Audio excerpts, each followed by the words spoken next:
Minimum अगर आप 10th पास हैं और मैक्सिमम आप 12th ग्रेजुएशन, ITI डिप्लोमा कुछ भी हैं, ये वैकेंसी आपके काम की है, क्योंकि आपको अपना रिज्यूम लेकर एक पर्टिकुलर ईमेल आईडी पर भेज देना है। उसके बाद वो लोग उसे चेक करेंगे, डिसाइड करेंगे कि आपको आगे के इंटरव्यूज के लिए बुलाना चाहिए कि नहीं।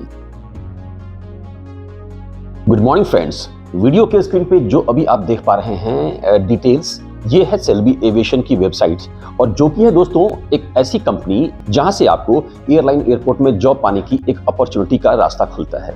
मैं दोस्तों आपको इस वेबसाइट पे क्यों लेकर आया हूं, क्योंकि सबसे पहले आपको ये बता दूं कि ये जो कंपनी है दोस्तों, यहाँ पर आपको एज कंपेयर टू अदर जो एयरलाइंस होती है, यानी कि अगर आप एयरलाइंस में जॉब ढूंढना चाहते हैं, एयरलाइन में जॉब पाना चाहते हैं, जाकर ग्राउंड स्टाफ कैबिन क्रू के लिए अगर आप इंटरव्यू देते हैं, तो वहां पर आपको इंटरव्यू पास करना थोड़ा सा मुश्किल होता है। लेकिन ये जो कंपनीज होती हैं, जो कि होती है ग्राउंड हैंडलिंग एजेंसी या फिर थर्ड पार्टी कंपनी कह सकते हैं, यहाँ पर आपको जॉब मिलना इजी होता है, क्योंकि इनके रिक्वायरमेंट्स ज्यादा होती हैं और बहुत से ऐसे स्टाफ होते हैं जो कि यहाँ पर जॉब केवल इसलिए पाते हैं क्योंकि जैसा मैंने बताया, यहाँ पर जॉब थोड़े से आसानी से लग जाता है और इंटरव्यू इतना टफ नहीं माना जाता है। टफ तो होता है, लेकिन अगर आपको यहाँ पर अपॉर्चुनिटी मिल जाती है तो ये जो कंपनीज होती हैं, ये बहुत सारे एयरलाइंस को अपनी सर्विसेज देती हैं। तो यहाँ पर अगर आपका सिलेक्शन होता है तो हो सकता है आप किसी अच्छी एयरलाइंस के टिकटिंग काउंटर पे बैठें, रिजर्वेशन पे बैठें, ग्राउंड सर्विसेज दें, कार्गो में जाएं, केटरिंग में जाएं, यानी कि कहीं भी आप जॉब कर सकते हैं। उसके बाद दोस्तों क्या होता है कि उस एयरलाइन में काम करते करते आपको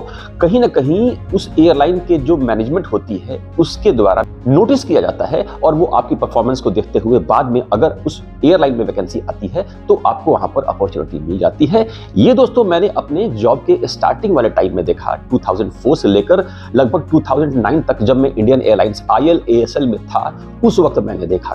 कंबाटा एविएशन के नाम से दोस्तों एक ग्राउंड हैंडलिंग एजेंसी उस वक्त टर्मिनल 2 पे काफी एक्टिव थी, और वहां पे काम करने वाले मैक्सिमम लोग या तो continental airline, Alitalia, British Airways, Cathay Pacific या फिर इस तरह की बहुत सारी एयरलाइंस में चले गए। तो दोस्तों आप समझ सकते हैं कि ये जो अभी आज का वीडियो है कितना इंपॉर्टेंट हो सकता है।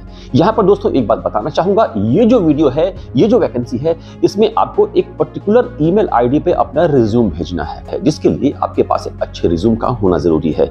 यहाँ पर बात करें पोजीशंस की, तो दोस्तों लगभग 4 से 5 पोजीशंस हैं, और हर पोजीशंस के लिए अलग अलग रिज्यूम का होना जरूरी है, जहां तक मैं समझता हूं और जहां तक मेरा एक्सपीरियंस कहता है। एक ही रिज्यूम हर पोजीशन के लिए काम नहीं कर सकता है, क्योंकि रिज्यूम में आपको वो क्वालिटीज दिखानी पड़ती हैं जो कि उस पोजीशन में डिमांड की जाती हैं। तो दोस्तों एक बात कहना चाहूंगा, अपना रिज्यूम बनवा लीजिएगा खुद से, किसी और से, और नहीं तो अगर चाहते हैं कि मैं या मेरी टीम आपका रिज्यूम बना कर देते, तो इस वाले नंबर से 169 में आपको रिज्यूम मिल जाता है। प्लीज दोस्तों इस नंबर पे जॉब की इंक्वायरी मत कीजिएगा, क्योंकि यहाँ पर मैं नहीं रहता, मेरी टीम रहती है, वो आपको असिस्ट करती है। तो दोस्तों आइए स्टार्ट करते हैं और बात करते हैं आज की इस वैकेंसी के बारे में। और ये मत सोचिएगा कि जो मैंने अभी आपको पीछे बताया वो किसी काम का नहीं था। यकीन मानिए दोस्तों, जब आप थोड़े से एक्सपीरियंस्ड होंगे तब आप समझेंगे कि जो मैंने बताया पीछे ना, वही काम का होता है। वैकेंसी की इंफॉर्मेशन तो दोस्तों आप कहीं से भी ले लेंगे, लेकिन जो मैंने अभी आपको पीछे बताया वो आपको बहुत कम मिलता है। ये जो वैकेंसी है आज की दोस्तों, जैसा कि आप देख पा रहे हैं, ये है सेल्बी एविएशन में, जो कि है एक third party ground handling company. और जैसा मैंने बताया, यहाँ पर आपको जॉब मिलना एयरलाइन की तुलना में थोड़ा सा इजी होता है। यहाँ पर दोस्तों we are hiring for Delhi. सबसे बड़ी बात, दिल्ली इंटरनेशनल एयरपोर्ट के लिए आपको ये जॉब अपॉर्चुनिटी मिल रही है। आप ये वीडियो कभी भी देखें, वैकेंसी के निकल जाने के बाद भी, वैसे यहाँ पर लास्ट डेट नहीं दिया हुआ है, एज नहीं दिया हुआ है, क्वालिफिकेशन नहीं दी हुई है, कुछ भी नहीं दिया हुआ है, तो अज्यूम कर सकते हैं, हम लोग मान सकते हैं कि मिनिमम अगर आप 10th पास हैं और मैक्सिमम आप 12th ग्रेजुएशन, ITI डिप्लोमा कुछ भी हैं, ये वैकेंसी आपके काम की है, क्योंकि आपको अपना रिज्यूम लेकर एक पर्टिकुलर ईमेल आईडी पर भेज देना है। उसके बाद वो लोग उसे चेक करेंगे, डिसाइड करेंगे कि आपको आगे के इंटरव्यूज के लिए बुलाना चाहिए कि नहीं। तो दोस्तों जैसा कि आप देख पा रहे हैं, we are hiring for Delhi international airport for the below positions. Positions क्या है दोस्तों? तो पोजीशन की बात करें तो यहाँ पर देख पा रहे हैं दोस्तों, लगभग 4 से 5 यहाँ पर पोजीशंस हैं। पहला है पैसेंजर सर्विस एक्जीक्यूटिव, यानी कि PSE। पैसेंजर सर्विस एक्जीक्यूटिव में दोस्तों मेरे समझ से जहां तक मैं समझता हूं, मिनिमम 12th के बेसिस पे शायद काम चल सकता है।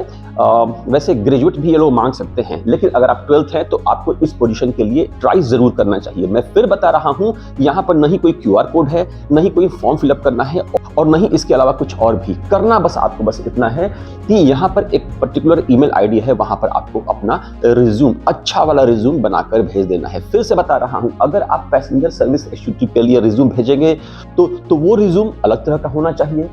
रेड कैप के लिए भेज रहे हैं, अलग होना चाहिए। रैंप एजेंट या फिर ऑफिसर के लिए भेज रहे हैं तो वो रिज्यूम अलग होना चाहिए। और अगर आप टेक्नीशियन के लिए भेज रहे हैं तो जाहिर सी बात है ये रिज्यूम अलग होना चाहिए। यानी कि जो ओपनिंग आ रखी है, आप देख पा रहे हैं 1 2 3 4 और 5 यहाँ पर पोजीशंस हैं और पांचों में आपको रिज्यूम भेजना है। लेकिन इन सारे पोजीशंस के लिए बात करें अगर रिज्यूम की, तो रिज्यूम होना चाहिए बिल्कुल अलग। समझ गए?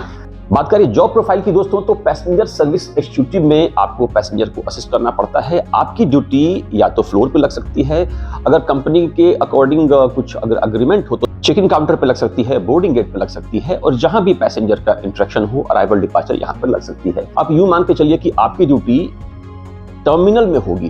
टर्मिनल मतलब कि एयरपोर्ट की एक बिल्डिंग होती है। मैक्सिमम केसेस में ये लोग जो होते हैं पैसेंजर सर्विस एग्जीक्यूटिव, ये एयरपोर्ट की बिल्डिंग के अंदर होते हैं पैसेंजर को असिस्ट करने के लिए। लेकिन रेड कैप की बात करें या रैंप एजेंट की बात करें या फिर ऑफिसर या फिर टेक्नीशियंस की भी बात करें, तो ये लोग उस एरिया में होते हैं जहां पर फ्लाइटें आती जाती हैं, जैसा कि अभी आप देख पा रहे हैं वीडियो पे, स्क्रीन पे। अब जैसा कि मैंने बताया, यहाँ पर कोई भी एलिजिबिलिटी क्राइटेरिया नहीं दी गई है। तो फिर बता रहा हूँ, एज आपकी मिनिमम 18 हो, मैक्सिमम 35 भी हो, 35 भी हो। और इसके अलावा अगर आपके पास एक्सपीरियंस है, आप एक्सपीरियंस्ड पर्सन है, तो मेरे समझ से up to the age of 40-45 भी आपको यहाँ पर ट्राई करना चाहिए। फिर बता रहा हूँ, मेरे इस बात पे, मेरे इस वर्डिंग पे कोई कुछ भी कमेंट करे, लेकिन दोस्तों मैं यही कहूंगा कि जब दरवाजा खुला है, जब अपॉर्चुनिटी मिल रही है, जब कुछ भी नहीं पता है तो कुछ तो कीजिए ना। इस वैकेंसी के लिए मेल फीमेल सभी एलिजिबल हैं, फ्रेशर एक्सपीरियंस सभी एलिजिबल हैं। क्यों? क्योंकि यहाँ पर कुछ दिया नहीं गया है। तो नेगेटिव एज्यूम करने के बदले, बुरा सोचने के बदले अच्छा सोचिए, अप्लाई कीजिए। अप्लाई करने में आपका पैसा नहीं लगने वाला है। हाँ, अगर रिज्यूम आप लेंगे तो यहाँ से आपको 169 में रिज्यूम बनाने के पैसे जरूर लगेंगे। तो दोस्तों, ये जो वैकेंसी है, जैसा मैंने बताया, ये है सेल्बी एविएशन की। और बात करें यहाँ पर बेनिफिट्स, यानी कि क्या क्या आपको फायदे मिलेंगे, तो जैसा कि आप देख पा रहे हैं दोस्तों, यहाँ पर आप कंपनी में परमानेंट एम्प्लॉय की तरफ होंगे। परमानेंट एम्प्लॉय तो क्या कहें, हाँ, अगर आप काम अच्छा करते रहेंगे, सब कुछ सही रहेगा तो आप परमानेंट रहेंगे। परमानेंट तो ऐसा कुछ नहीं होता कि बस आप कंपनी में घुस गए और वहीं बैठ गए, ऐसा नहीं होता। लेकिन हाँ है, अच्छी तरह से परफॉर्म कीजिएगा, काम कीजिएगा तो आपकी जॉब चलती रहेगी। इसके अलावा दोस्तों एनुअल बोनस होता है। वैसे मैक्सिमम केसेस में वो आपके CTC का पार्ट होता है, लेकिन कुछ कंपनीज ऐसी होती हैं जो कि आपके परफॉर्मेंस के बेसिस पे जो आपका CTC होता है, यानी कि जो सैलरी होती है, ज्वाइन करने से पहले जो एक कंफर्मेशन होता है कि हाँ, हम आपको इतनी सैलरी देंगे, इतना पैसा मिलेगा। मान लीजिए कि पूरे साल में हम आपको देंगे 4 लाख, 3 लाख, तो अगर आपका परफॉर्मेंस अच्छा होता है तो आपको एनुअल बोनस भी यहाँ पर मिल जाता है। इसके अलावा दोस्तों, आपको जो गवर्नमेंट के रेगुलेशन के अकॉर्डिंग डिडक्शंस होते हैं वो तो हैं ही, साथ ही साथ आपको ESI और मेडिकल की फैसिलिटी भी यहाँ पर मिलती है।